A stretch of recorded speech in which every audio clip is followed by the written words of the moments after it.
Dans cette vidéo, je vais vous parler d'un simple petit trick qui peut faire que vos drums, en l'occurrence vos kicks, mais ça peut être appliqué sur n'importe quoi d'autre, vont sonner beaucoup plus constant, beaucoup mieux globalement.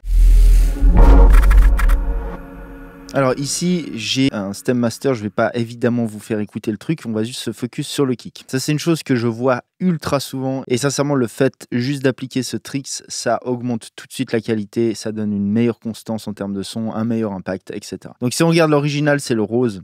Ce qu'on peut voir, c'est que quand il y a des doubles kicks comme ici par exemple, on peut voir que le premier a une certaine waveform, mais le deuxième, on voit que le début du kick a été bouffé en fait par la fin du premier kick. Ça peut être dû à plusieurs choses. Là, je pense en l'occurrence, c'est que le kick ici, si on regarde la fin, il est un peu long. Hein. Si on devait faire un double comme ça, c'est-à-dire que si on faisait ça, vous voyez que le bout là qui vient dépasser de cette waveform là, c'est ce qui vient en fait créer ça. On voit clairement l'oscillation ici qui continue, hein. On voit clairement qu'en fait ça overlap, c'est-à-dire que la fin de ce kick là vient se mélanger avec le début et au résultat on a une attaque de kick qui est altérée en fait, qui est pas exactement la même. Alors on peut se dire peut-être oui, mais est-ce que ça s'entend, etc. Alors oui, ça s'entend, on va tout de suite le prouver. On écoute l'original, écoutez bien juste ce bout là, hein. Je vous mets un peu plus long. Okay. Et donc, après avoir édité ça, parce que le trick, c'est simple, c'est simplement d'éditer. L'édition, c'est un tool ultra puissant. Ce que j'ai fait simplement, c'est que j'ai pris un kick, le meilleur, celui qui a la meilleure attaque, sensiblement un de ceux-là, hein, et je l'ai remis partout simplement. Hein. Donc maintenant, on écoute avec l'édit. Sans l'édit. On entend clairement que celui-là, il se fait bouffer. Hein. L'attaque de celui-là se fait bouffer. Donc après, il y a des endroits, évidemment, dans le mix où il y a plusieurs coups de kick comme ça à la suite, où ça s'empire encore. Hein. Si on regarde là, par exemple, c'est exactement le même phénomène. Hein. Donc ça, c'est l'original sans edit. Et ça, c'est avec l'edit.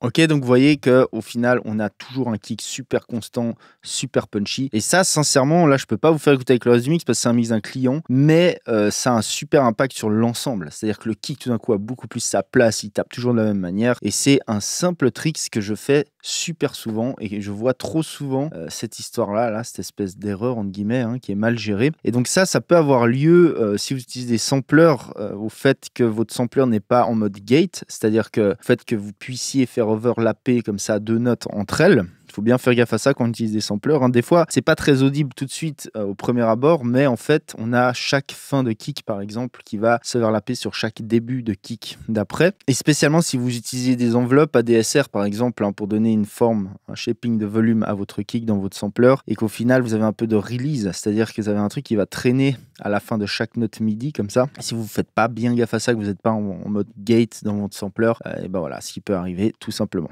Ça peut être aussi à cause de filtres. Si vous filtrez de manière brute, foutez des low cuts sur vos kicks, hein, ça va créer une résonance en fait autour de la fréquence de coupure, c'est-à-dire en gros autour de cette fréquence-là que vous voyez osciller. Et le truc, c'est qu'à la fin d'un événement audio, ça va créer cette petite résonance due au filtre et ça peut aussi créer ce genre de truc. Donc globalement, ce que je veux vous dire, c'est que faites gaffe. Le principe, c'est une fois que vous avez produit, que vous avez fait ce que vous avez fait sur votre kick, par exemple, mais ça peut être aussi sur d'autres éléments, checkez, rendez ça en audio, checkez la waveform, checkez aussi évidemment à l'oreille, encore plus important qu'à la waveform, mais la waveform peut vous donner des bons indices par rapport à ce genre de problème. Et s'il y a besoin, tout simplement, éditez-moi ça et vous allez voir que tout d'un coup, ça va prendre du level en termes de qualité, tout simplement. Donc voilà, c'était une vidéo courte, mais je pense que c'était important de soulever ça parce que je le vois tout le temps. Donc faites gaffe à ça. Si vous voulez plus de vidéos comme ça, abonnez-vous et lâchez-vous dans les commentaires aussi. Vous savez que je réponds aux meilleurs commentaires, aux meilleures questions en short. Les gens, c'était Igor Chevalier de Strop Studio. Je vous dis à plus. Ciao.